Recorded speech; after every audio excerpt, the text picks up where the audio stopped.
জগন্নাথ দেব দিনে বড়জোর 2 ঘন্টা বিশ্রাম নেন, তাও ঘুমোন না। ওনাকে বলে অনিমিষ। অনিমিষ অর্থাৎ পলকহীন। আমরা প্রত্যেকে চোখ বন্ধ করি, কিন্তু জগতের নাথ সর্বক্ষণ তাকিয়ে থাকেন, রক্ষা করেন, আগলে রাখেন। কি অদ্ভুত! মৃত্যুকালে শ্রীকৃষ্ণের চোখ বন্ধ হলেও তার হৃৎপিণ্ডটি বন্ধ হয়নি।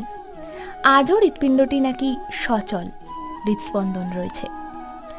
যারা 14 বছর অন্তর বস্তুটি এক বিগ্রহ থেকে আরেক বিগ্রহে প্রতিস্থাপন করেন, তারা চোখ বন্ধ অবস্থায় নাকি অনুভব করেন। কৃষ্ণের হৃৎপিণ্ডটি সযত্নে রক্ষিত জগন্নাথ দেবের অন্তরে। সব দেখছেন উনি। ঘুমোতে যাওয়ার আগে নিশ্চিত থাকুন, জগন্নাথ প্রভু জেগে। কাল সকালে ভালো হবে সবার, তার দায়িত্ব নেবেন তিনি।